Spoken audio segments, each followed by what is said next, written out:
I wanted to start a little bit just by asking about your early life. Did you come from a political family, and when did this political consciousness start for you? Yes, I did come from a political family. So, okay, I'll try and say this quite quickly because obviously it's a long story.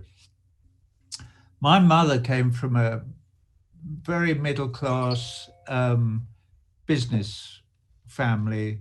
They were Her father's family were dealers in fancy goods. They bought and sold things. I remember even when I was very very young, going to my grandfather's warehouse. His name was Robert White. He was an old soldier, interestingly enough. Had to leave the army. He didn't want to. He wanted to be a career soldier. Started off in the Boer War as a private soldier in a British regiment called the Gordon Highlanders, and then blah blah blah, and fought through the First World War in a London Scottish regiment. Wanted to stay in the army. Both his brothers were killed in a swimming accident on the River Wharfe in Yorkshire, and he had to go and take over the family firm, which he regretted for the rest of his life.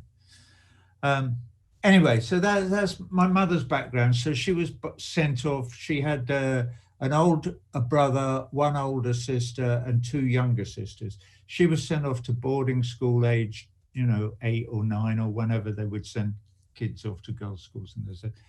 And she led a very kind of sheltered life in that kind of way until she trained as a teacher in the 30s, and she did her teacher training in the middle of the 1930s up north in England in a school in a town called Bradford. And I remember her telling me how her eyes were opened to the fact that in the 1930s in England there was child labor, and also there was extreme poverty once you moved out of the little suburb or wherever it might be. Well, we didn't have suburbs in those days. Suburbs were a post-war dream. Let's build a little town out somewhere. So there she is teaching in Bradford. It's freezing cold, hard winters up there, and children are walking miles to school through the snow with no shoes or socks on. And she was, what? And a bell went off, and she determined that she had to do something about it. And before you could say knife, the war overtook everybody. But mind you, before the war, she went on a student exchange before that to the United States of America and spent a whole summer partly in Akron in Ohio and partly in Texas at a Girl Scout camp, would you believe? And so she absorbed something of what that what being in America was like. So she had very strong views about that, and a lot of that rubbed off on me, I think. Anyway, cut long story short, she served tea through the Blitz in London, had joined the Communist Party after selling the Daily Worker on street corners a bit, blah, blah, blah, and stayed in the Communist Party as a carrying card member until 1956, when all members of the British Communist Party, with a conscience and a heart and a soul, accepted the fact that there was something deeply wrong with Stalin, and that the dreams of Lenin and Trotsky in their following of the Marxist, theology, if you like, that Stalin had fucked it all up, and that after the invasion of Hungary, most British communists said, no, we can't, we cannot, no, we can't, because the British Communist Party refused to condemn the invasion of Budapest in 1956. And a lot of people left at that point. So well, in 1956, I was already 13 years old. So I was very clear about what was going on. But from then on, our front room became a Labour Party committee room. And for the rest of the time, which wasn't very long, that I stayed in Cambridge then, it was constantly, Labour Party committee meetings. And when I was very young, I have an elder brother, 2 years older than me. My mother would take my brother and I to all the political meetings that she went to in the evenings, rather than leave us at home with a babysitter. I'm steeped in sitting on wooden floors in Friends meeting houses in Cambridge, in the Quaker Friends meeting house in Cambridge, watching grainy black and white films of the people's heroic struggle in the 1948 march, with Mao. So it's filled with Chinese heroes in K-pop suits fighting the Japanese and the puppet government and so on.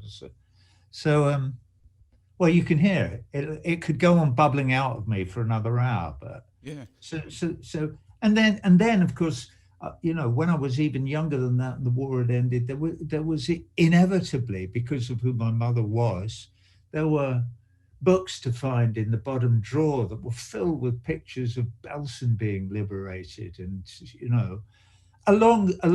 they lay alongside. It was a treasure trove, that bottom drawer. There were horror comics from America, because my mother ran a campaign in England to stop the import of these disgusting comics that were coming over from the United States. She was a fucking firebrand, man. She really was. Yeah. And anyway, I nearly said don't get me started, but you did get me started. But yeah, that's right. So by the time I was 15, I was chairman of the Young Socialists in Cambridge. Not for long, because really I didn't give a fuck, and I didn't have the stamina either. I hate committee meetings. I don't like talking to people who like the sound of their own voices like I do. I prefer to be on, to have the stage to my fucking self. I'm 77 now, so nothing can hurt me anymore. I can say whatever I want. But yeah, how people ever get through politics, this is one of the things that I'm really deeply concerned about now. How can a political party, because the idea of fundamental change without an organization and a party, even when Che's riding around the fucking Andes on his motorcycle and working in the leper colony or what, there's always a party behind it, Yeah. And there's those uniting forces of the idea that labor being something that people own rather than something the bosses own is always central to it all. So how do, out of the ashes of the death of neoliberal capitalism, can the phoenix of brotherhood and love and cooperation and sharing vaccines and crazy ideas like that grow into something that can put its arms around us all and say, hey, brother, I've got you, At that early time in your life, Roger, you said you became a little uninterested with politics. So by the time it's the early 1960s, what are you sort of reading, listening to? What are you thinking? Your mom's politically active. You're in this political atmosphere, but you're now a teenager, and you're getting older. You're about to become an adult. Obviously, you're getting interested in music and art. No, I wasn't about to become an adult. No. That I'm still working on that. Actually, I think I may have become an adult fairly recently. I made a huge step when I ended my fourth marriage. And it shows how much I was never an adult, that's the first marriage I ever ended. So there's something, now we're getting into the whole, oh my God, he's not just misanthropic, he's a fucking misogynist. Don't start talking about gender pronouns, whatever you do. You're not going to get in trouble on this program for that. Anyway, yeah, no, I wasn't. All I wanted to do was win the football pools, and if you did, you could, the biggest payout ever when I was a kid was £40,000. And in those days, there was a huge return on invested capital. So I thought, hang on, 40 grand. If I invested that, I could make 10%. That's £4,000 a year. That's 80 quid a week. I can live like a fucking king on 80 quid a week. It seemed like but you can't rely on the lottery, because obviously the lottery is fixed.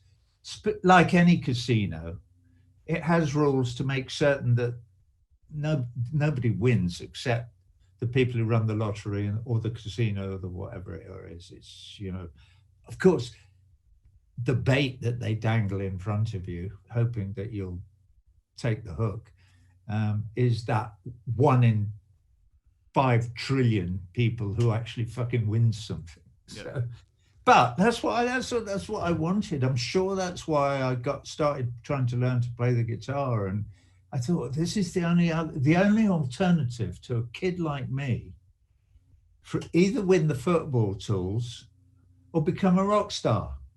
What else can you do? I'm not tall enough to be a basketball player. And anyway, we never had basketball in England. We had netball, and it's for girls. Nobody would dream of playing a stupid game, flipping a ball into a fucking hoop. That's for girls. Well, hey, Roger, what were you listening to at the time? Who were like your go-to, like what you were listening to at that time? Thelonious Monk, Johnny Hodges, almost any jazz. Or, we'd listen to, I used to go, when I was sort of 15, oh shit, put my elbow on the keyboard. When I was like 15, say, I used to shin down the drain pipe because my mother was a bit of a martinet, and she thought that because I was going to school, I ought to get a night's sleep. And I didn't. I thought I should be furthering my education in one way or another.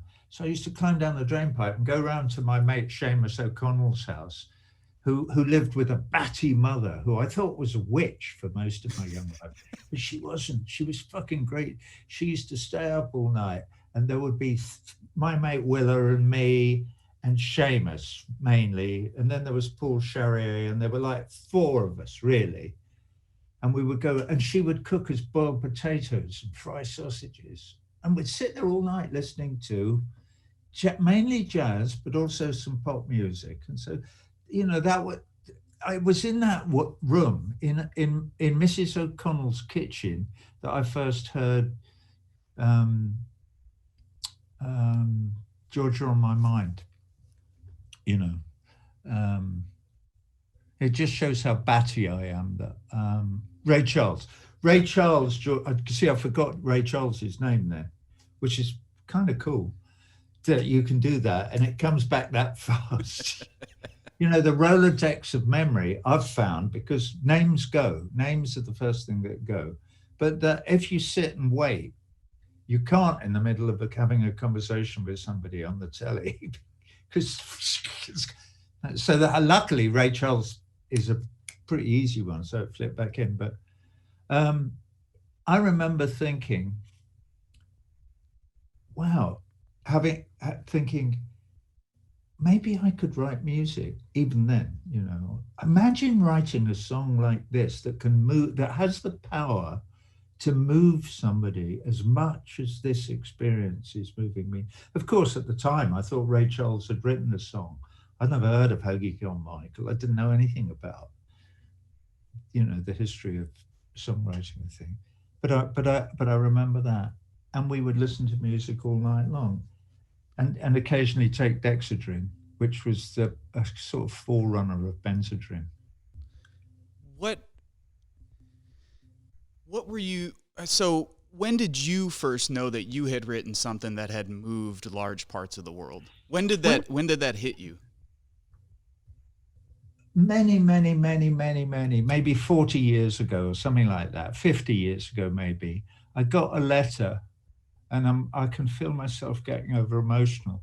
And it was a letter from the parents of some kid, some young woman, and who got cancer and died when she was 16 years old or something like that, had leukemia or something and died. And they wrote me a letter saying that in the month leading up to her death, she kept listening to Set the Controls for the Heart of the Sun over and over and over again. And they don't know why, but that it provided her with solace or something. And I still, even telling you that now, you can see it's like, it's hard for me to control the emotions. that come up.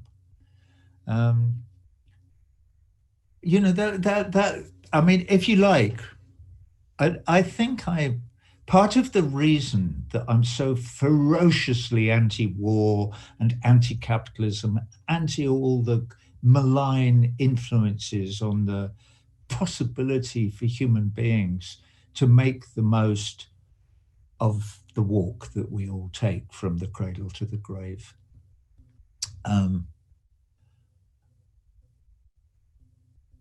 Is because that is what all this political involvement is about. That's all it's about. It's about providing the opportunity for individual human beings, possibly this could drift off into animals as well. I don't know, maybe not trees, you know, possibly not protoplasm, but certainly human beings. And how cool it would be if every human being introduced onto this fertile and incredibly beautiful and extraordinarily organized in terms of the physics of it all, planet that is our home, that is finite and is going to disappear. We're not sure when, but we know that it's not it doesn't last forever. We know enough about the universe now to know that nothing is forever.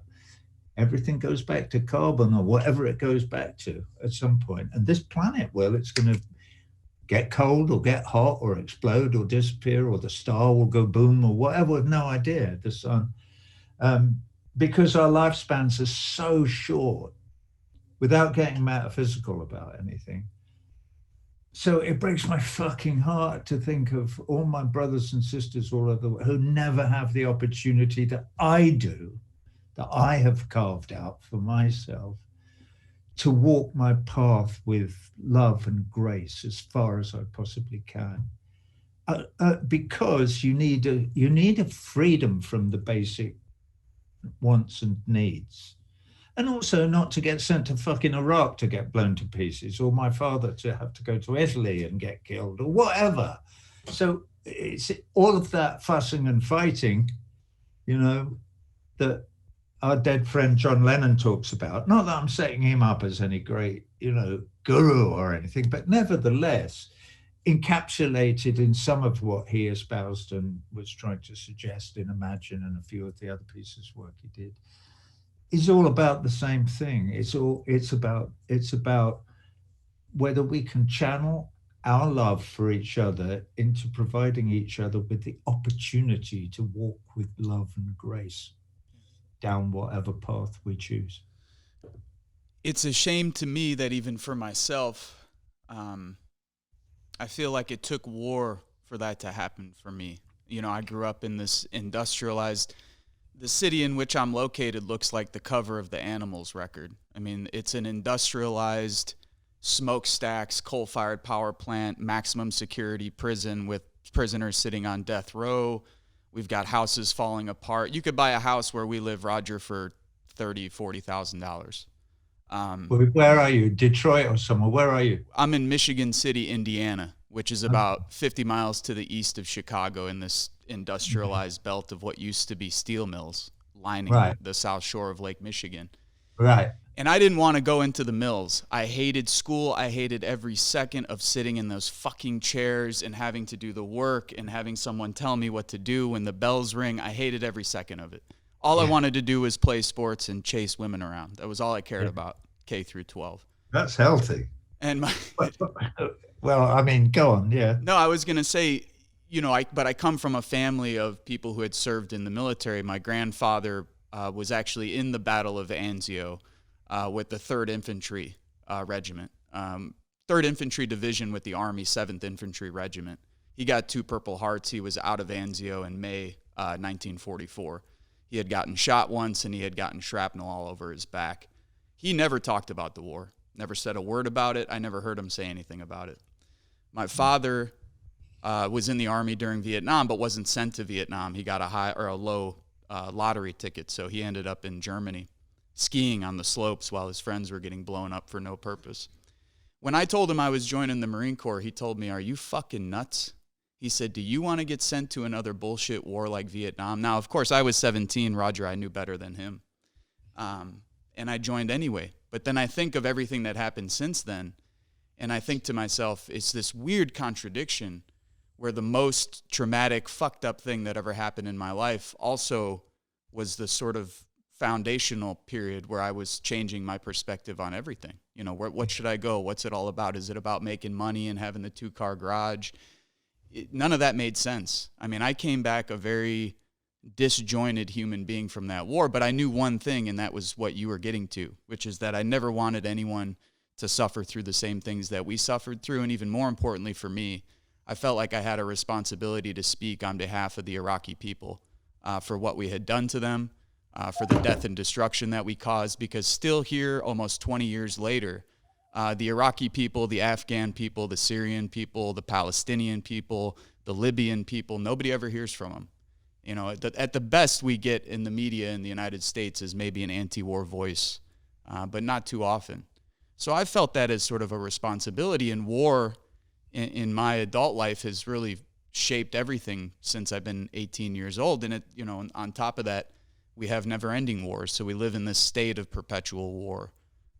And I was thinking about that before speaking with you, because I'm thinking about yourself growing up in the shadow of World War II and in a landscape that I don't think a lot of Americans can understand, because we weren't devastated in the same way that Europe was devastated after World War II.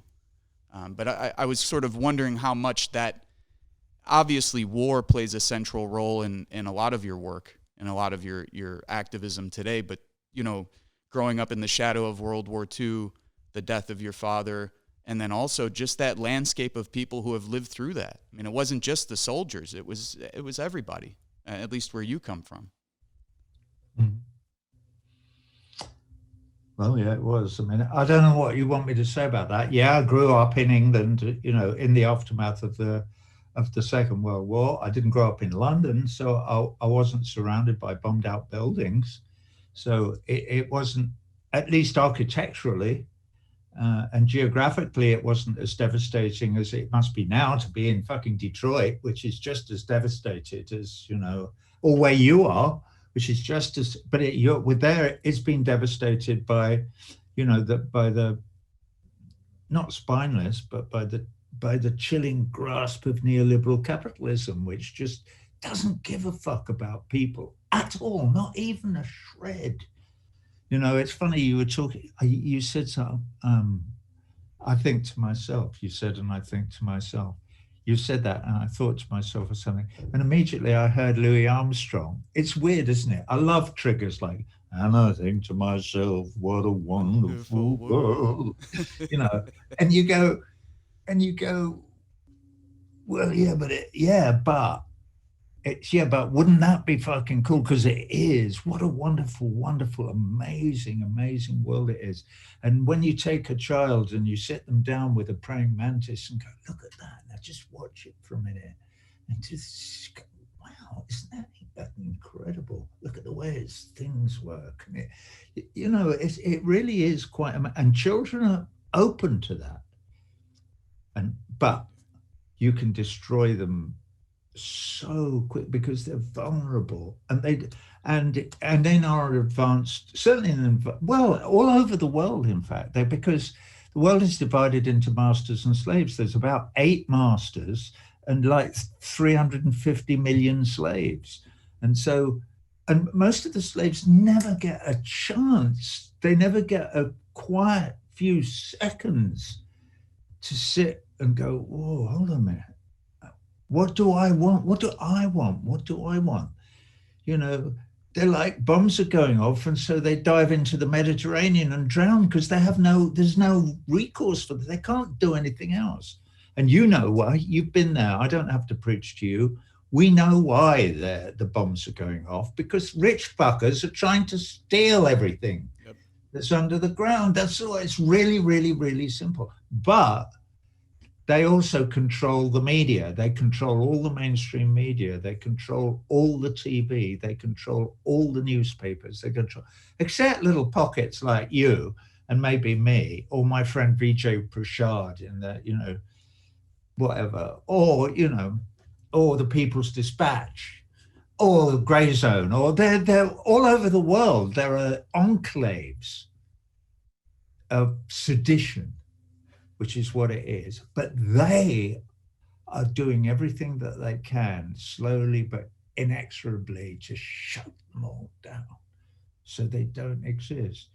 So we have to cling to Orwell and Huxley, and we must make our children read 1984 and A Brave New World and whatever, because one's written in 1929 and the other's written in 1948, but they contain a perfect vision of our lives, of what we live in. It's part Brave New World and part 1984. But there's no beautiful life in there. No, I felt like you were channeling some Neil Postman. His book, of course, your album, yeah, Amused to Death, but also, Amusing Ourselves to Death. That book, when I first read it, I thought, oh man. And I came to it late. Of course, it was published in 1984, the same year I was born. Yeah. And I came to this book after the Marine Corps, and I thought, oh, everybody talks about Orwell. Maybe I need to read this guy Huxley. So I started reading Huxley. But Postman makes that point that we need to examine both, and that in the world today, I mean, what do you think? Do you think it's a combination of the two worlds, the 84 world, the Brave New world? Yeah. I love the fact that Huxley wrote to Orwell, because, I read his book. It's not bad, and explained to him how Orwell was sort of partly right, but not nearly as right as I am, Huxley. It's much more insidious than the case that you state. However, so you can go backwards and forwards between the two, but when you go back, if you go to the beginning of 1984, I think the beginning of it really, I'm trying to remember what the first page of 1984 is, and I can remember the last page always, because the last page is when he's walking away and he's about to get the bullet, or we think, in the back of the head. And he suddenly realizes that he's happy, the fight is over, he loves Big Brother. So Winston Smith has made his journey and they've won. He's finally accepted the propaganda and that everything's all right. But the stuff at the beginning about Oceania and Eurytania and whatever, and the fact that they're always fighting and they have to pick one who's the enemy out of the 3 or 4. It's just, it's so what's happening now, all this nonsense about China or Russia or whoever it is. And yet we don't rise up as a mass of people and go, do you think we're stupid? Because we know the answer. Yeah, they do. Yeah. And they're fucking right. We are. Yeah. Sadly. And we're incredibly badly educated. Never mind not reading Huxley or Orwell. None of us read anything, A. And B, we say, well, where is Iran? I don't fucking know. Yeah. Like 65% or something of Americans don't know where England is. I'm sorry to get all English. Yeah. They have no fucking idea what the world looks like. Yeah. Because they don't get taught anything, because there is no education system in the United States, because it's extremely important to them that there isn't, because they don't want anyone to know anything or have the capacity to think or reason or make decisions or figure stuff out to decide what to do. They just want you to react. Oh, I can get a 32-ounce bottle of Pepsi for $1 and fucking kill myself. Hey, kids, get diabetes too before you're fucking 14 years old and drop dead. Yep. It's good for Coca-Cola. Plus, Coca-Cola are the biggest makers of plastic there's ever been and whatever, and everything in the ocean is going to be dead in a few years and because you're drinking Coca-Cola. And they go, what's he talking about? Yeah. Nothing wrong with Coke. Yeah. It's an institution. Same company that's funding right-wing death squads around the world. Yeah. You're still pissed off, it seems to me. I've been pissed off, perpetually pissed. I've been trying to balance an anger with a sense of love, because for me, the anger comes from love. So I love people. I love human beings. I love creativity. I love the world. I do not want to see people get harmed. abused, tortured, killed for no reason. And because of that, like, I'm still fired up about things. But sometimes in the United States, it seems like everybody's sort of on this like medicated level of like, fuck, it's like everybody's on Xanax all day, every day, you know, where it's just like, one of the reasons we opened the community center was to get people engaged, you know, get them off of these fucking things. Everybody's this all day, or sitting in front of the box, and now instead of the box being a TV, it's this thing. You know, people scrolling and only interacting with each other through two-dimensional mediums. That's not healthy. I mean, one of the reasons why we opened the space was to get people educated, thinking, organized around these issues. Because if people don't know where Iran is on a map, how in the hell can we expect them to organize against a potential war in Iran? Yeah. But we have to combine the cultural. I mean, one of the questions I had for you is, you know, we're having art installations at the space, film screenings, guest lectures, but we also have social events. You know, we'll have parties and barbecues and get together to try and build that kind of community. I was going to ask you, culturally, how do you see things changing now? You were involved and started a cultural project at a time, you know, when the war in Vietnam was raging, counterculture movement was raging. What do you see as like the changes over these decades now? I mean, there's still interesting cultural things happening today, but they're happening in a much different way, it seems to me, than they were, say, 40 years ago. Wow. I don't know, man. I'm not sure I'm the right person to be asking that question. You know, I find that because we only have a certain number of minutes in every day and what we apply ourselves to and what we allow into our world or our bubble is fundamentally important, I think, to what happens to us. So the analyzing thing I find overwhelming. So a lot of the time I try and stay away from it, you know. So it's a bit like, you know, all the old bullshit, vaguely not metaphysical but sociological, anthropological notions about the wise old Indian and the two wolves. Oh, this wolf food, blah, blah, blah, blah. Yeah. Which one do you feed? You know, well, okay, it's very homespun. It's not true. It's got nothing to do with, you know, the Cheyenne or wherever, who it's supposed to come from. And most Native Americans absolutely disavow it as pretending to be part of culture, their cultural. But all that aside, I only put that in because I'm involved a little bit in some work with Native Americans here in my backyard. So, but what am I trying to say?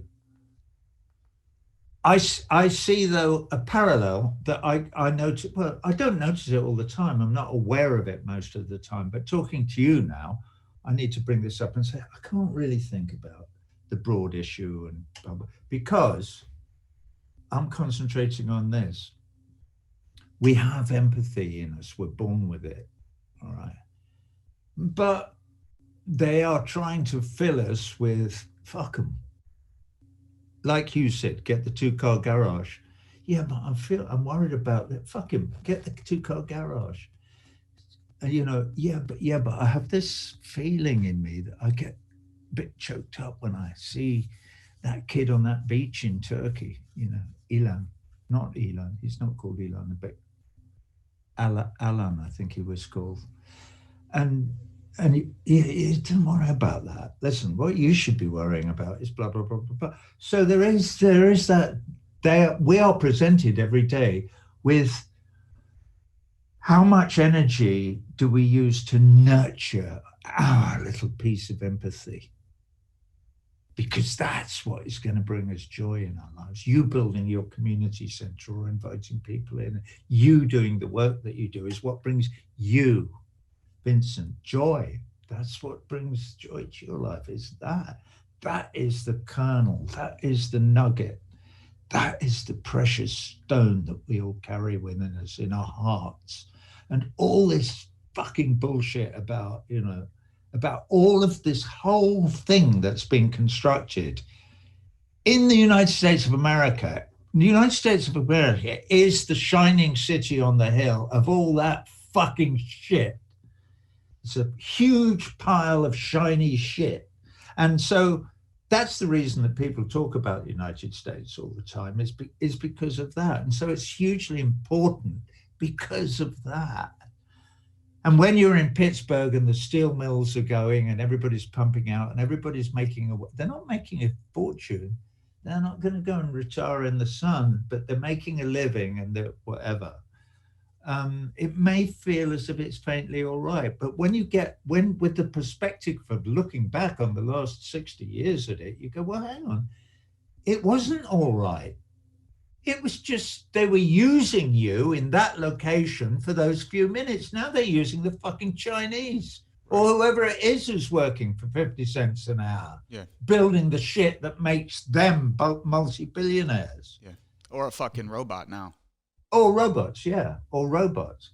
Robots would be all very well if what the robots were there for was to provide more time for you to touch your capacity for empathy with others and to explore your talents and your ability to be creative and loving and nurturing and to have a family and to do all of those things that human beings really get a lot out of. You know, and a lot of it is work. You know, I remember once talking to my mate Willa and going, if I hadn't been able to do, if people say if you hadn't done what you did, what would you like to do? Well, obviously, you know, captain England at cricket and make a double century against the Australians or whatever that fantasy is. So, but apart from that, I can sort of imagine what it must be like if you're a cabinet maker. Pick up your plane, here's the piece of wood. And at the end of the day, or at the end of 3 weeks, or however long it fucking takes, you stand back and there's a chair that you made with your hands and you look at it and you go, wow, that's kind of cool.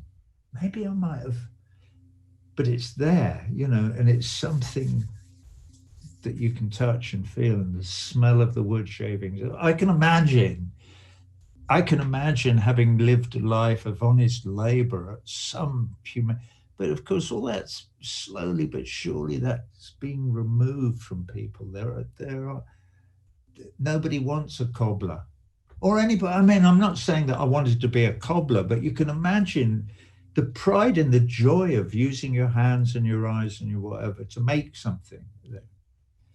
What can we make? What you're doing, you are a cobbler.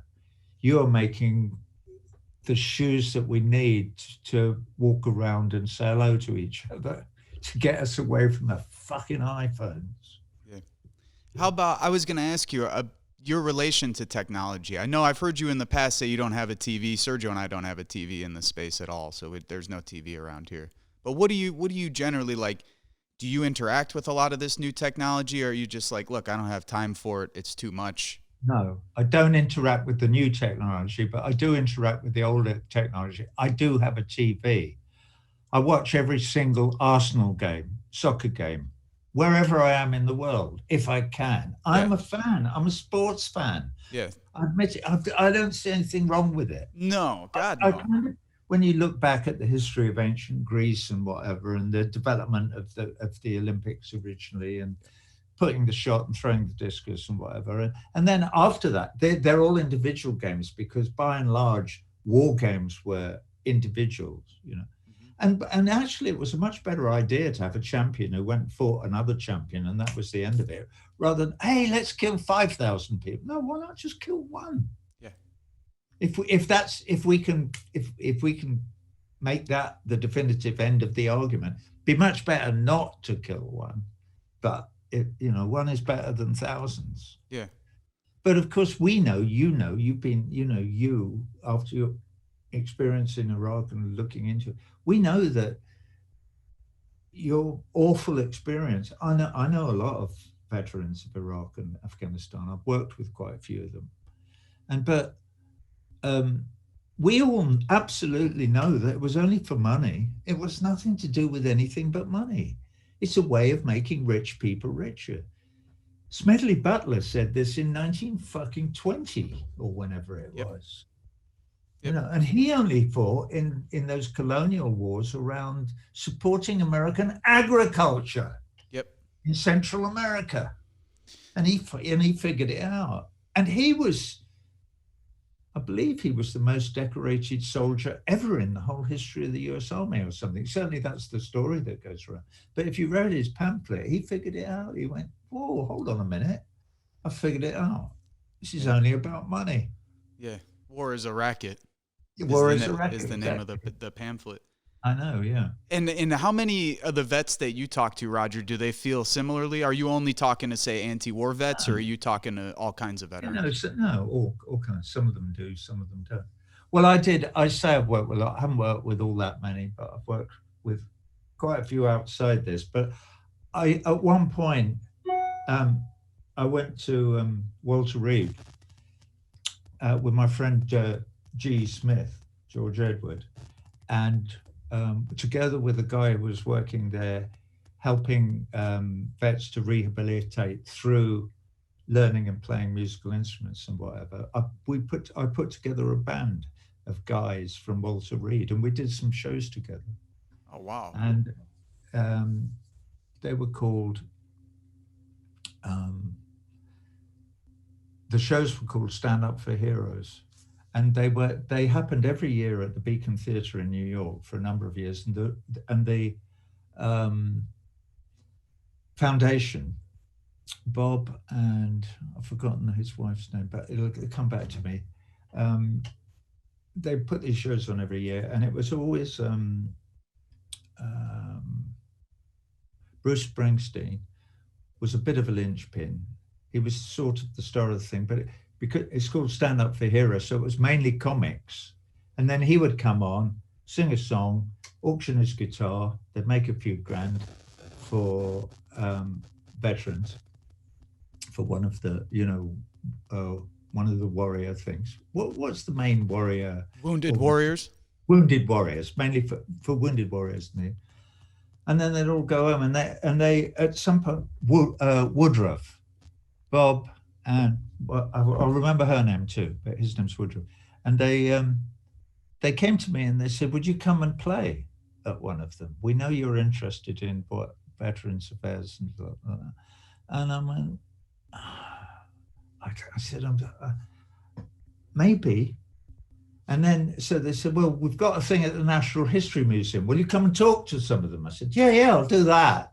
So I did, and I spoke to these guys. The first guy I spoke to, he's become a friend. His name is Dom. Well, it's Dominguez, Juan Dominguez, Corporal Juan Dominguez, Marine, right? So I'm at this thing and I'm drinking my glass of white wine or whatever, wandering around, and there's a ton of guys there in dress blues and whatever. And there's this guy with no fucking arms. Oh no, he's got one arm and no legs, sitting in a chair sort of, and sitting in a wheelchair. And I thought, I'll go and talk to him. So I did. And we started talking. And after a bit in music, he had no idea who I was, but it dawned on him. He thought, fuck me, no, it can't be. And then so at one point, and he was going, I play the guitar. He's like this, and he's got no fucking legs. And he goes, yeah, I play the guitar. And I kind of looked at him and went, really? I'd like to see that. Yeah. And he went, well, not anymore, actually. I used to play the guitar a lot. And I went, yeah, okay, that's more like it. And then he went, now I play the drums. If you're fucking watching this, brother, I'm telling our story. And he does. And he's fucking good too. And he's still playing with several of these guys, Tim Connolly, and as you can tell, I'm really, really bad with names. So I could rattle off all their names. They're living in a house together now. They got out of Walter Reed and then blah, blah, blah. But anyway, so we did a couple of shows in the Beacon. Oh no, they came back to us and I said, well, I don't feel good about putting a band together, my band, or standing up with my band and going, oh, look at me, aren't I great? And here's a check. I said, well, I've got an idea if you'll back me. I want to go to Walter Reed with this bloke I've met is from, and I want to put a band together there, and we will play for you. I'll just be one of that band. So they put it before the board, and they went, "You're fucking insane." And I went, "Yeah." And they went, "Okay." And we did it. And I sort of choked up talking about it, because you can imagine what it was. It was amazing. And we did 3 years of it. And do you know why it stopped? Why we didn't do a fourth one? Why is that? Steve fucking Cohen, you cunt. Really? Billionaire. He was on the board and of Stand Up for Heroes. And the fourth year we went to do it, he said, "You've got to get rid of Roger Waters. He's an anti-Semite. And if you don't get rid of him, you'll never see another single shilling from anybody of our faith coming into your charity." What?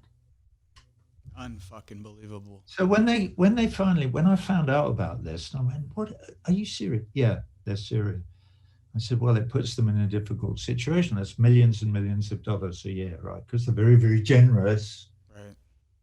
Fucking cunt. So anyway, so I said, "Well, what about the men? The men, I don't have to do it." They've thought about it. They will talk about you. And everybody will say, "Well, where's Roger? He's the guy who put this band together. Where's he?" And then it'll come out, and then people will start to ask awkward questions. So no, the band can't play either. So what I did was that year, because the things were every November, and that year I said to them, "We're not doing it this year, but I'm coming down at Christmas. We'll have a Christmas party, because I've got an idea." And so I booked a studio where we used to rehearse down there, very near Walter Reed in Washington, D.C. And we spent the whole day in this studio just playing, which was great.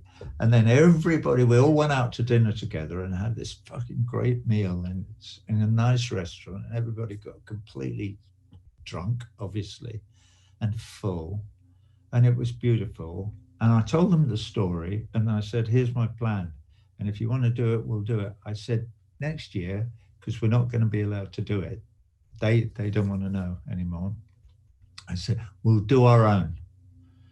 And we'll do it in Washington, D.C., because I don't want to tread on Stand Up for Heroes' toes. And that's in New York, whatever they do. But I'd like to do a gig with you guys in Washington, D.C. We'll find a hall. We'll put it on ourselves. But there won't be any flags. There won't be a single American flag there. There won't be any uniforms, none of that. And I want to call it Music Heals. And if you want to do that, I will organize it and we'll do it together." And they did, and we did it. We did it in DC in 2016, I think, or 15 anyway, at the Daughters of the Revolution Hall. 3,500 people turned up and watched it. And Tom Morello came and did it with us. And so did, who else came?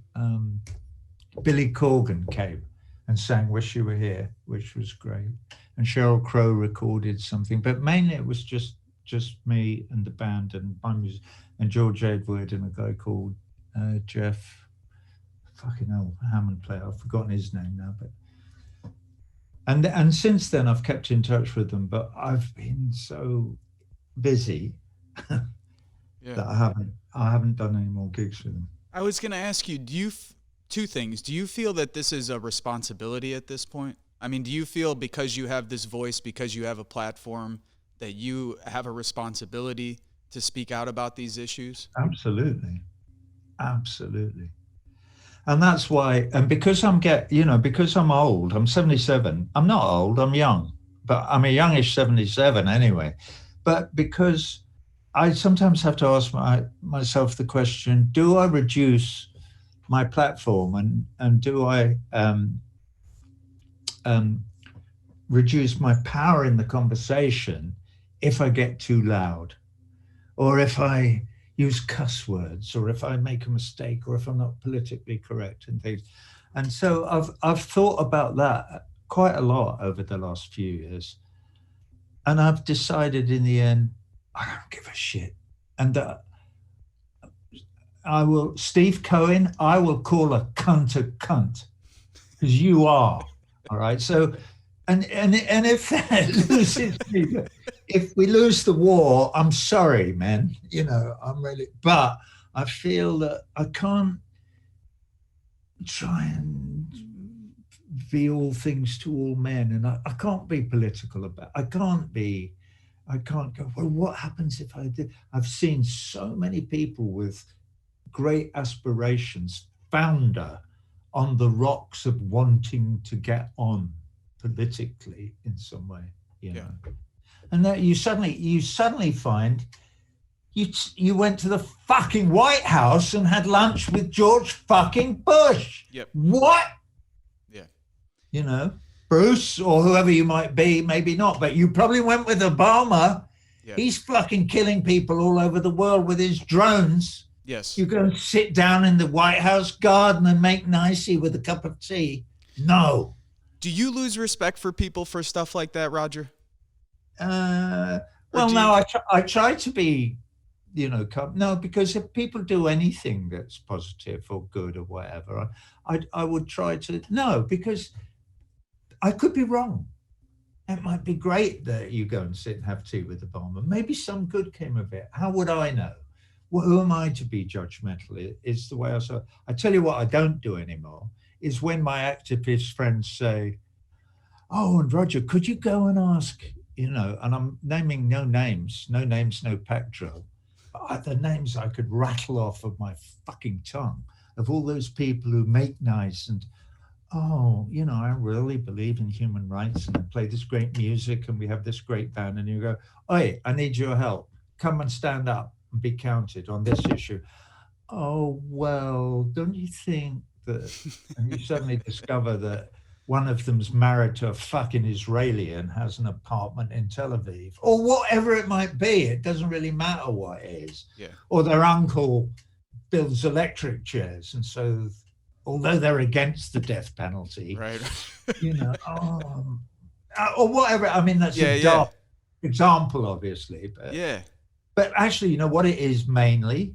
They're shit fucking scared that whatever the lobby is will come out and slit their throats and hang them on the hedge like they're trying to do to Assange and like they've tried to do to me.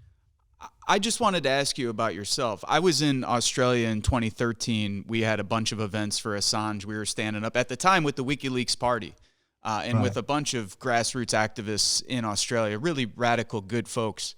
Yeah. But for yourself, does it have an impact, like personally? It seems like you don't give a shit if they call you an anti-Semite or whatever insult they're gonna throw your way. But also, it doesn't seem like your fans give a shit.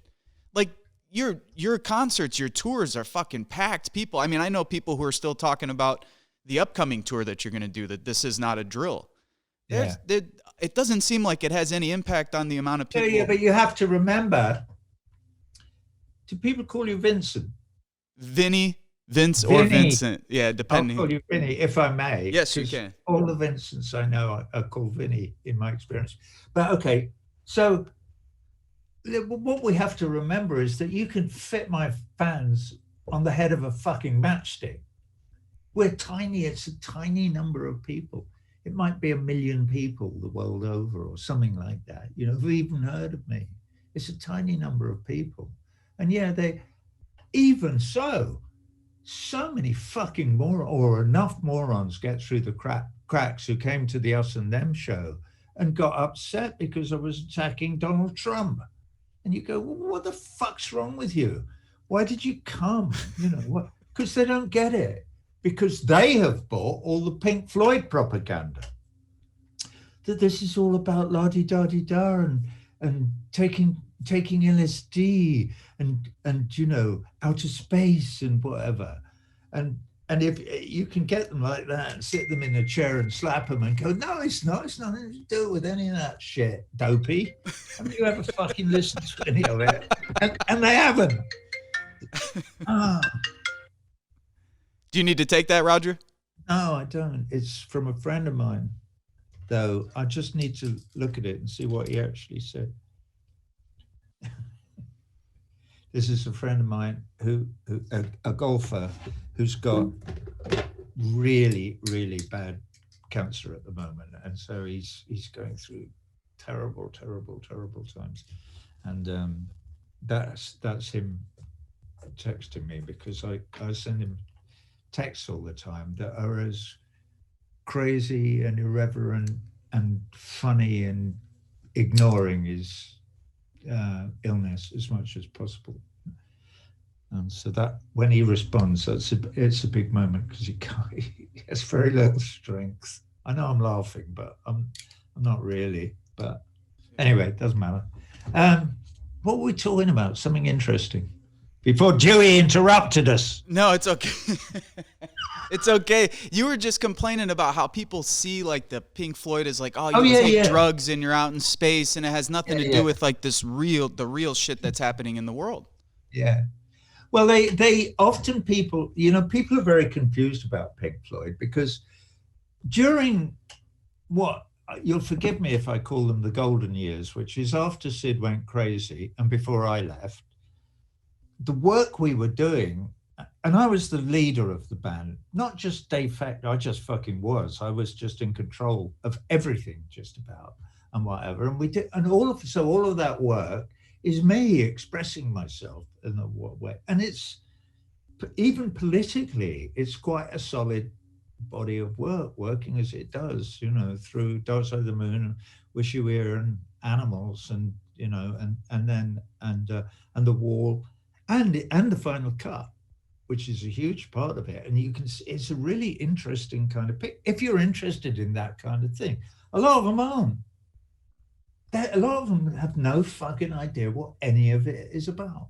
And you go, well, okay, you've missed a lot, Len, but, they like it was quite clear after I'd left and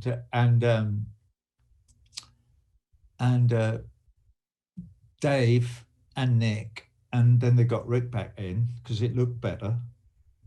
I know that's why they did. He told me that. I mean, Gilmore's told me that. Why'd you get Rick back in? You can't fucking stand him. Oh, it looks better. Oh, my God. Anyway, it doesn't matter. I'm not going to go down that rabbit hole, though I could easily. You don't have to push me far because it hurts me. I fucking hate it. I hate the hypocrisy of it all. It drives me crazy. But I won't go there. But anyway, let's not talk about them. No, I didn't even. I know. Yeah. I know. I went there on my own. It's not in the same world, so I hate to even compare. But Sergio and I, we've spent day in and day out with a group of people for many years during the anti-war movement. I'm talking day in, day out, sleeping on couches, sleeping on floors, traveling around the country, trying to organize at union halls, trying to organize at college campuses, all over the fucking place, like brothers and sisters, no different than when we were in the military. And after a couple of disagreements, I mean, some of these people are people I no longer talk to after spending every waking hour with them for almost a decade. And it still breaks my heart. It still breaks my heart. So yeah, no, there's no need to get into that, but it did. Yeah. But Vinny, yeah, the principle stays the same. If you take Neil Postgate or whatever, or anybody who's ever said those things about amusing ourselves to death or whatever it might be, and you come back always to what is important.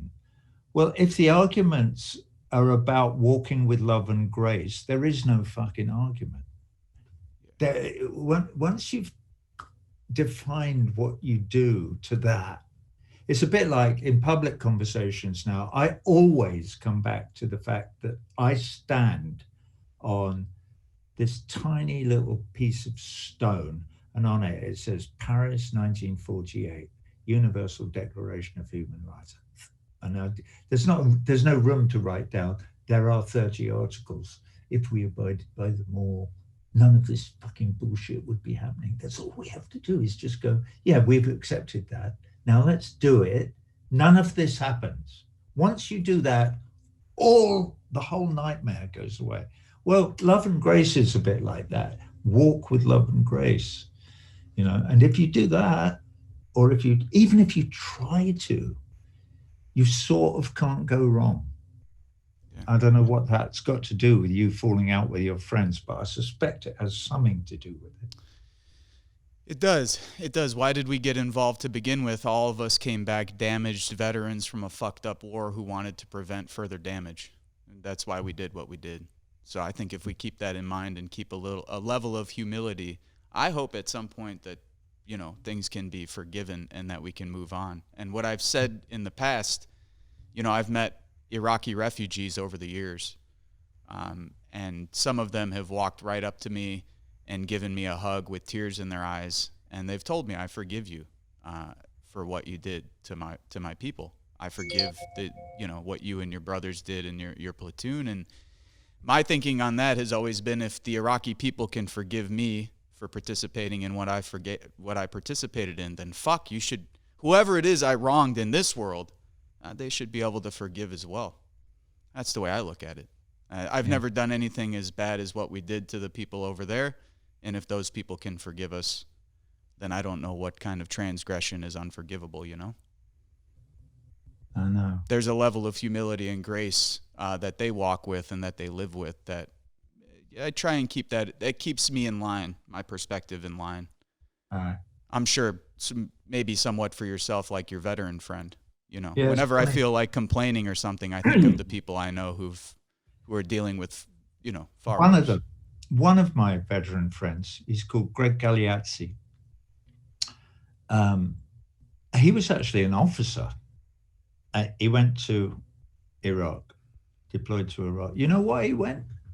I mean, it's fucking unbelievable, but I absolutely believe him that this was his motivation.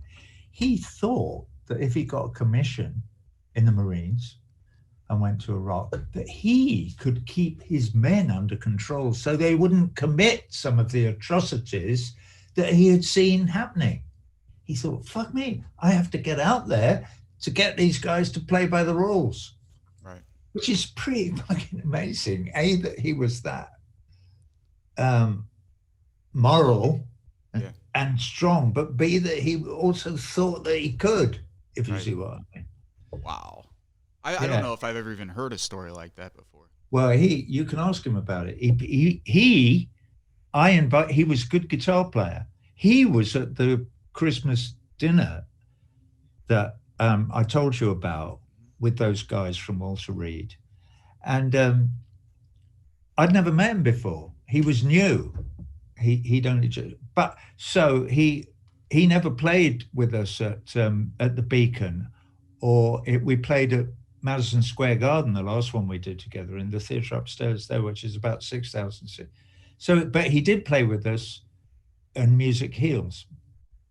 And I invited him to play the beginning of Shine On You Crazy Diamond at Desert Trip in 2000 and whenever it was that I did 2016, I think, were the shows at Desert Trip, which was pretty amazing. And he did it too. And he played it, he was absolutely brilliant. He played it beautifully. And I had long conversations with him because I wanted to tell the story about Mr. S. Cohen, who I won't bring up again. I asked him, and he said, I'd much rather you didn't, and which is fine. And I went, okay, bro, I got it. I won't, you know. But I did read a letter out, and I read a poem out when I was invited, just after I'd invited Greg onto the stage to play his bit, and it was a sort of gift to John Prine, whose birthday it was that day. And interestingly enough, in that poem that I read out, it talks about bloody toes peep, so something dusty toes peep bloody from the garment hem and something. And whenever I read those lines that I wrote about Iraq and about the war and the American invasion and the death and Fallujah and all of that stuff, I'm reminded of it. And there was one particular clip I saw before it was censored, because it was on CNN or something. I saw this one clip, And it's some guys in a house going into a house in Fallujah, and one of them says to the other one, "This one's still alive." Bang! Not anymore, he's not. And you go, Yeah. you know, and it disappeared. That I never saw that clip again. It was gone because somebody went, "Oi, don't show that." No, those were the sort of things that Sergio and I testified to Congress about back in 2008. So in 2008, Sergio and I testified to Congress about rules of engagement, the killing of innocent civilians, torture, and the mutilation of dead bodies, because a lot of the Marines we were with were playing and mutilating the dead bodies and then taking pictures and videos of them and then sending them back home. So those were the things that we testified to Congress about, and I know exactly what video you're referring to. And Right. now what people are learning around the world is that it's not, you see it with IDF forces, you see it with Australian Defense Forces. You see all these videos are coming out that the same tactics, the same brutalities, they're not just being committed by U.S. troops, but all of these troops. And not only that, but that's been the case in so-called counterinsurgency wars forever. From the Falklands to Malaysia to Vietnam to Cambodia, it is the same story across the board. Yeah. I was going to ask you if you channel some of those the memories and thoughts you have about veterans and war. One of my favorite things that you've come out with was the adaptation of Igor Stravinsky's The Soldier's Tale. I thought that was just fucking phenomenal. I could listen to it over and over again. And the fact that you narrate all the different parts, it was awesome. It was, in my opinion, one of my favorite things. Well, And thank you. I'm wondering, are those to keep telling these stories, to revisit these stories of war, beyond it just being a responsibility for you? Is this something that bothers you to keep bringing this up? Is this something that you like? Do you find it as something that provides you with energy and momentum? You have still something to say about war, still something to say about these experiences, or does it take a little piece of you to do things like that? Well, it's so funny you should bring up the Stravinsky, The Soldier's Tale, because I cannot remember it occurring to me for even a single second that it was about war. If you see what I mean, Yeah. It was like, "Hey, Roger, what? Some friends of mine here, in Bridgehampton on Long Island, blah, blah, blah, they have a festival. They have a chamber music festival every year. We were wondering where there's this Stravinsky piece, and it's been done by lots of people over the years, and so it was written for actors and dancers and blah, blah, blah, blah, blah. But it's just possible to do it just with the narrator and whatever." So when they showed me it, I didn't know it. I'd never heard of it. And they showed me it, and I was sucked into it, not so much because of its anti-war message per se, because it's more about the power that the devil has over us and magic than it is about what we're talking about, which is community and love and the political nature interwoven with the human nature of our struggle to nudge the world that we live in into a place where our brothers and sisters get a better crack of the whip and a better chance to experience joy. So what appealed to me about The Soldier's Tale was that the text was so badly written. I wanted to rewrite it, and I did. I rewrote a lot of it. And at the end, in the middle of the third act, there's a scene in it called the Pity something d'abord, which is quite a long instrumental piece that had no text. And I wrote 30 or 40 lines of text and put them over it. And so when I'd finished, and they said, "You can't do that." I mean, at the beginning, these lovely people, but who are very steeped in classical music, said, "You can't alter one full stop. It's Stravinsky. Are you crazy?" And I, and whatever. But at the end, by the end of it, I covered one whole thing with text that's not there. Stravinsky's been fucking dead for 4 years, you know, and whatever. Can't do. And I did it, and eventually it went off to this foundation, which is run by his family. The family listened to it, and they wrote back. They said, "We love this. This is so good. Thank you." And it was just like, because it is good. And the players that I worked with, you know, sort of led by Colin Jacobson, who's the fiddle player on it. And they were lovely people. And it's only a septet. It's only a 7-piece band, isn't it? Yeah. Yeah, so I'm glad you like it. Oh, it's phenomenal. It's phenomenal. I wanted you to do more of those. I'm like, you've got a natural talent for doing the different characters. Yeah, well, I would. I mean, I happily would. This memoir that I'm working on now, when I've finished it, I will definitely read it for an audiobook. Because there's a lot of room in there for different accents and things. I was going to ask you if you're gonna eventually write a memoir to get all of this down. I'm right in the middle of it now. Part of the positive of COVID lockdown has been that I've had a lot more time in this house with, you know, no golf course to go to, nothing to do, nothing to whatever. And I go, wow, how cool. I've got the whole day. I haven't got any Zooms or this or that or the other. I can go back and write. And I just lie down in the library on the sofa with my laptop and go, now, where was I? What shall I write? And I go to someone and I go, oh, yeah. And I just start writing again. And I've discovered that I'm a writer, which is fucking amazing. You suddenly discover, I mean, I've written short stories, quite a lot of them. So I knew I could write, but I had no idea that I could write thousands of words a day without pausing for breath. And that when I read it back, it made me chuckle, or it made me think, or it made me feel something, or it made me, you know, whatever. But I can, which is good news. Good news for all of us.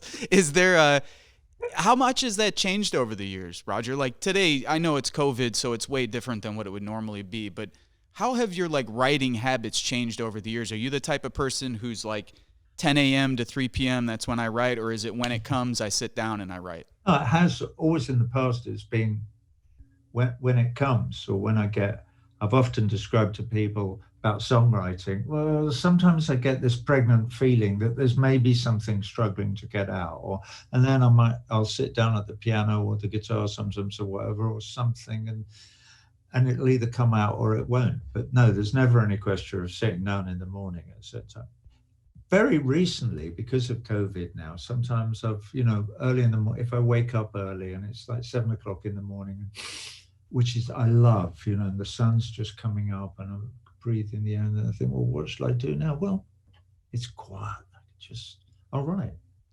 And so if it hadn't been for COVID, the TINAD, This Is Not a Drill tour would have started on July the 9th, 2020 in Pittsburgh.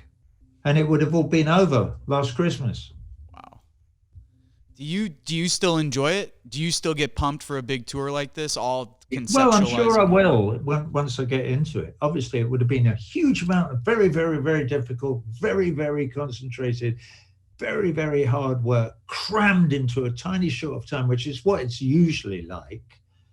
And we would get to the dress rehearsals or where in the Izod Centre or whatever and build a thing and nothing would work. And then we'd do it again and then we'd figure out, I'll change that, do this, that. And eventually we would arrive like we did in Toronto on October the 9th in 2010 with the first Wall show. There it is. Oh, fucking hell. You know, and it took us another 2 years to get it kind of vaguely right. And then we went outdoors into stadiums and got it even right. And we finished on the 13th of September, 2013, 3 years later. And you go, you know, but it's a huge amount of effort and engagement. So the fact that COVID came, oh, well, you can't go on tour. Oh, in a way, oh, well, that means we can get TINAD right. And I'm working on it every day. I work on TINAD as well. keep working and working and working on how's it going to work? How does the show work? I've written it all out like a film script in final draft because I've written a whole bunch of cinema scenes in it that come up during the show in something called the bar and for actors. So it's going to be weird. It won't be like any rock and roll show that anybody's seen. Are there shows that still inspire you today? Are there artists out there that you see today that you go, man, there's somebody or there's something that I'd like to use, or this is something that makes me think? I can't think of anything, but that's not to say that they don't exist. Because just occasionally I see something where there's a glimmer of, wow, that's interesting, or that's beautiful, or that's something or other. But there's nothing that really kind of gets to me, particularly in my arena. And that may sound, daft, but I'm not really interested in, you don't have to remember this, Viddy, because you're too fucking young. But what happened was that we started doing big shows in big arenas and then stadiums back in the Dark Side of the Moon. The shows were still little and we were still playing theatres and little places and things. After that, when it got bigger, I went, you can't just sit on a stage and then just have more and more lights. We need ideas. That's where all the films and inflatables, all the stuff that I developed with my team of people like Mark Fisher and Jonathan Park and the people who built the inflatables and things like that. But none of them had anything to do with Pink Floyd. Nobody else in Pink Floyd had anything to do with any of that ever. That's my work. And I did that. Was one of I wrote almost all the songs and most of the music and did that. And that's what I did. That was sort of a life's work, and I loved it. And of course, famously, I don't know if I've even written this bit yet, but famously, when we did The Wall, which we did in the beginning of 1980 in New York, in Nassau Coliseum, Mick Jagger came to one of the shows in Nassau Coliseum. And when it was over, he came backstage and he walked in back, and we're all like hanging out in some, elegant bar area or whatever, blah, blah, blah, blah. And he came in and he was very single-minded, because Mick is very single-minded. And he went, who done all the design and that, like he does. And somebody was standing there next to him and pointed at Jerry Scarf, who did all the animation, a friend of mine. Those amazing War Eagles and Frightened Ones and all that's in the movie, but that was in the show as well. And Jerry happened to be sitting on a couch next to Nick Mason, my mate, the drummer. And Mick got it wrong and thought he was pointing to Nick. So he went over and went, hello, great show, I gather you done all the, design and that. And Nick, of course, he would never miss an opportunity. Well, yes, I did actually, bloody hard work. And he talked to him for fucking hours about how he'd written it all and done it all. and eventually, Mick caught on to. He carried on rooting around and finally discovered Mark Fisher, Mark Fisher and Jonathan Park did all the engineering design and architectural design for the building, and designed all the cardboard bricks and all the hydraulic lifts and the mechanics of how everything worked and blah, blah. And Jerry, of course, did all the animation, blah, blah, blah, blah. So they were my main collaborators. And the Stones, they never got hold of Jerry, but Mark Fisher did all their shows from then on. And that suddenly the Stones shows were all inflatables and this and that and the other and blah, blah, blah, blah. They didn't steal anything. They just went, fucking hell, that's good. We'll do that. Yeah. And then everybody did it. I was gonna say everybody copied off of what you created because now all the shows have got the LED screens and all the props. But I mean, there was nothing like that really in American No, pop. there wasn't. There wasn't. But anyway, that's just what there. You know, we all like work, right? Work is its own reward. That work is such fun if you're given the opportunity to do something fun, rather than making Coca-Cola bottles in a fucking factory for nothing. Yeah, that's why we have to fight. I mean, we've got so many people where we live, Roger. We're in, and I'm sure you're aware because there's different parts of England, same thing, but we've met so many fucking creative people over the years who are just trapped, man. I mean, you know, they got $10 in their savings account. They got to go to 3 different jobs. They got kids. They got this. They got that. Maybe their car's broke down. They can't get to the doctor, whatever it is. But man, still some of the most thoughtful, creative, and we get the opportunity, Sergio's a documentary filmmaker as well, so he gets to travel around the world. He's traveled to all different continents, talking with different groups and people, and fuck, man, you come back here and you meet people who have ideas and create things that are just as interesting as anyone else you'll meet anywhere else, but they'll never have a chance to get it or put it out because they're fucking trapped within the system. So for me, it's like as much as us fighting back is the right thing to do, it's the moral thing to do. If we can do this effectively, the kind of human potential that we can unlock if we can get people off of this, you know, the straitjacket that is this capitalist system and empire and all of this, I can't imagine the amount of creativity. I mean, do you think the same thing? Like if you had, you know what I mean? If you had like tens of millions of Americans who had the capacity, it would be unbelievable. No, I don't think like that. No? But I'm not saying you're wrong. It's a kind of interesting idea. But my experience has been, though, even with the people who are free to decide to do whatever it is that they want to do, it is no surprise to me that so many people go, how does he do that? Or how did they do that? Or, because I am.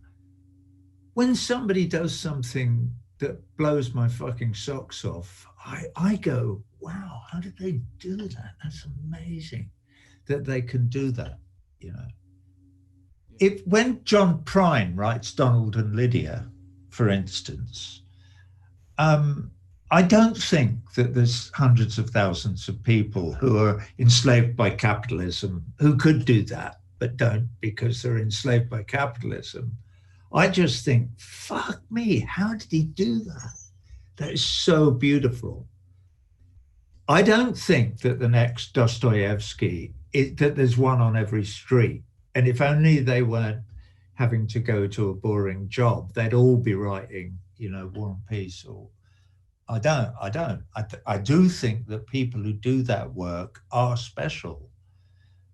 But that's not to say that we can't all express our own creativity in all kinds of ways that don't exhibit as something that millions of people will go, fucking hell, that's great. Right. Imagine there's no, you know, what a great song. And it is. But if you listen like I do with people often send me songs, they send me shit they've written and stuff they do, and most of it is pretty mediocre because it's not easy, you know. So I don't know about your theory that it would all explode. No, you're probably right. I was trying to be positive, but you're probably fucking right. I'm just trying to give like the positive, like, hey, you know, if we. Yeah, but it doesn't matter, does it? It doesn't really matter, you know. Yeah. It's like when you're in a room and one bloke's funny, it's cool that the rest of us sit and laugh. Yeah. But he's the comic. And some people are really, really good at it, you know. But most of us aren't. Right. The number of people I know who hear really, really good jokes. I've had people telling me jokes I told them, and they've forgotten that I told them the joke. And when they tell me the joke back, they get it completely wrong.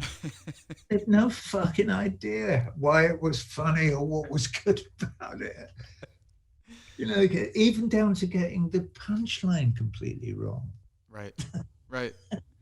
No, no, So, you said something earlier that I was going to push back on because I thought you sounded positive, and you had said that we were in the sort of ashes of the neoliberal period, and I thought, well, we I are. thought, But wow, that's because we're all fucking dying.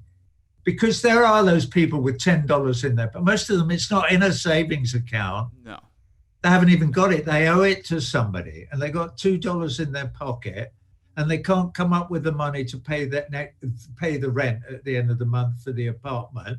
They're like $10 from fucking homelessness, from sleeping on a street corner or in the back of a car. Breaks my fucking heart. That those are the ashes from which we need to rise phoenix-like. We need to rise phoenix-like to a place where we all go to bed we all go to sleep in a warm bed at night. And if we're homeless, if there's a common room where we can talk to another human being, so we're not miserably lonely as well, then that would be a start.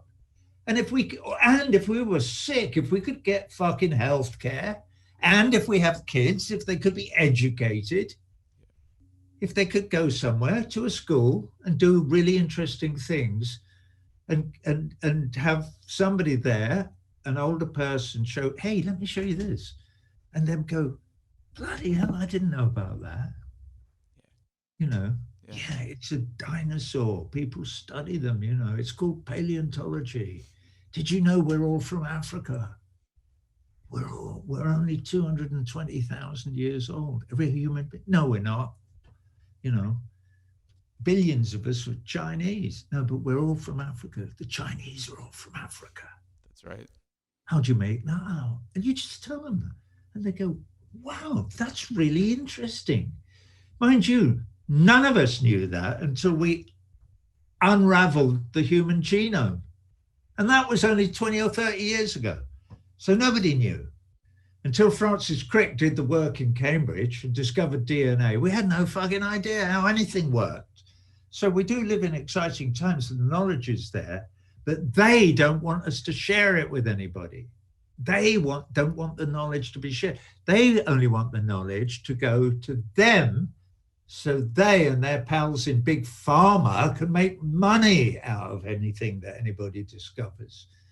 The idea that there is something noble about our voyage into the future across this unknown sea of ignorance, to discover more and more and more, and to illuminate more of whatever the great spirit might be, if such a thing exists, in the potential that carbon atoms have for metaphysics, which none of us understand, and which is ferociously obscured by all this fucking Judeo-Christian bullshit, and has been for the last several thousand years. I don't know, but it is beautiful, and it is there, and it is there for us to allow our children to study it and to go, wow, how cool is that?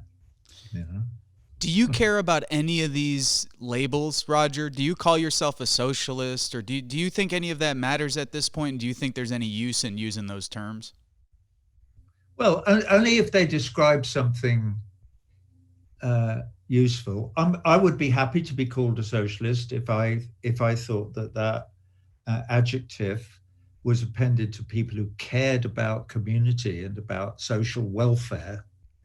So if a socialist is somebody who believes in the 1948 Universal Declaration of Human Rights, which is a socialist document, because it believes in our right to food and shelter and health care and life and liberty, well, then yes, I am, because that's what I believe in. So absolutely. And I do. Can you believe in Marxism? Well, it's not really an ideology, but it is a description of economic systems that has a great deal of truth in it. Do I believe that most of my brothers and sisters in the world are either actual slaves or wage slaves? Yes, I do. Do I believe they should be freed from those bonds? Yes, I do. Don't know what that makes me, but whatever it makes me, if there is a noun to describe such a person, yeah, I don't mind being called it. And they would say, well, you're an idealist, or or you're whatever. There are derogatory words for people who believe in something that people who believe in the profit motive would call utopian fantasies. Right. You know, But what are you doing? you would still speak out even if we had a socialist government. I have the feeling that you would be a dissident regardless of who is in power. I certainly would if it started to get over bureaucratic and started leaning towards Stalinism, which you can describe. I mean, Stalin was a malign enough influence on the lives of enough people that we can use his name to describe a particular brand of authoritarianism. But we just shouldn't run away with misapprehension that his brand of authoritarianism is any more despicable or dangerous or inhuman or disgusting as the Koch brothers, because it's not. Yeah, More. They're totally, the same animal. I totally agree. I feel like I've already been perhaps a bit rude by taking enough of your time today. It's all right. I wanted to just end by asking you if you can plug any kind of organizations, movements, anything that you want people to check out that you think is worthwhile right now, that you want people to support or look into. Please let us know. Well, right now, BDS is hugely important because, and I support as much as I can Palestine Legal. So I will home in on that very narrow target for my passion and my love and my ire, because we can home in on it now, because nobody with a IQ above room temperature is really prepared to argue anymore that Israel is not an apartheid state. It is. And we made a big fuss in the 70s, 80s, and 90s about South Africa, which was another not quite as bad apartheid state, but it was bad. And we, the people of the world, we, the peoples of the world, brought it down. And we did it by using boycott and divestment and sanctions, and also sport. I think it's very important that we stop playing sport with Israel, that we don't let them into the Olympics, that we refuse to play soccer against. That will really get them where they feel it, because at the moment they don't feel any of it. They're getting $3 billion a year or whatever it is, from the United States. They're propped up hugely. They're very industrious. They have good industries going. They sell weapons all over the world as hard and fast as they can. And well, we know all of these things. So they're not hurting at all. You stop playing soccer with them, and that will hurt them. And I want them to wake up and smell the roses.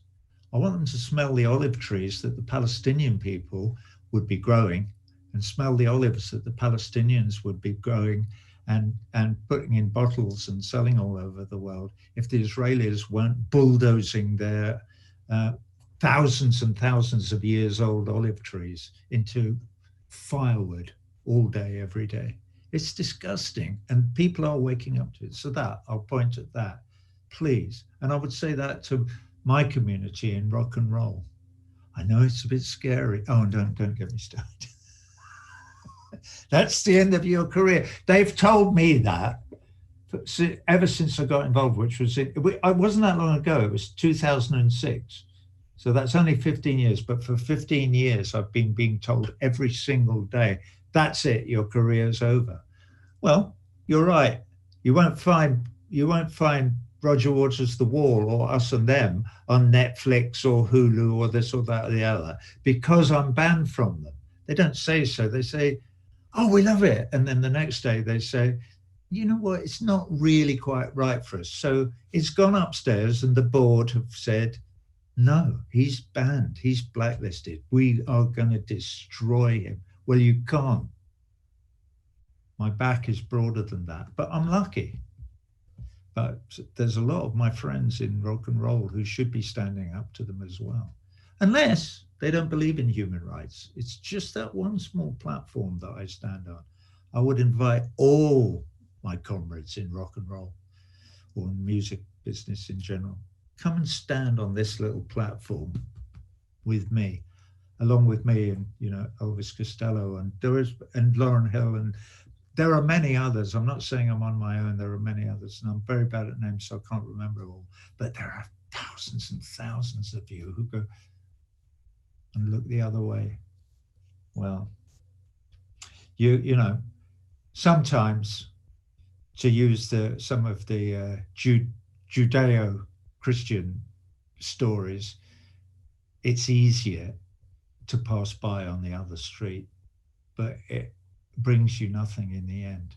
You must always cross over and help the guy who needs help on the other side of the street. Always.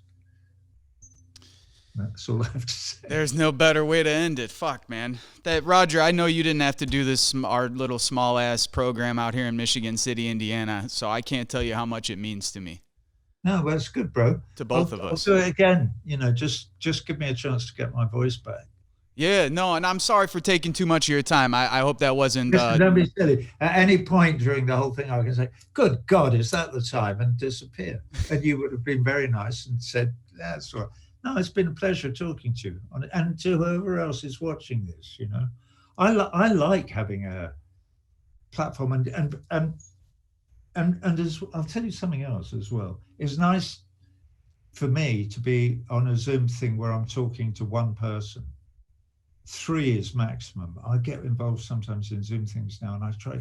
Please don't make it more than 4 people. Yeah. And sometimes you get 6 or 7, and I go, this is fucking crazy. You sit there, you know, and you try not to interrupt people because you're not in the same room and you don't know them. And so you can't actually have a conversation really. And most of the time, most of the people on the panel are sitting, trying to remember what everybody else has said before it's their turn again to respond. So you never get a chance for any, you know, of those special moments that you can get in a conversation where you're bouncing off of another human being. Anyway. Yeah. No, and it's tough because somebody like you, Roger, you've been interviewed so many times that I was sitting here before today and I'm like, I don't know, what can we talk about that I don't bore the shit out of this guy? I'm like, he's been asked everything a million times. I didn't want to ask you anything about Pink Floyd. I didn't want to ask you anything about like any of the shit that I've seen you in the past go, hey, look, I'm, you know. So I appreciate it. All right. Well, it's been fun, Vinny. Yeah. And so thanks, Sergio. Here, wait, I'll let him come around. He'll want to say hi to you. Hey, thank you for watching and listening. If you think this program is worth a pack of cigarettes or a cheeseburger, you could become a Patreon for as little as $3 a month. The link is available at our website, parkmedia.org. That's PARCmedia.org. Make sure to subscribe to our YouTube channel below. Also, you could find us on Instagram at Park Media, Facebook at Politics, Art, Roots, Culture, and you could find me on Twitter at Vince Emanuele.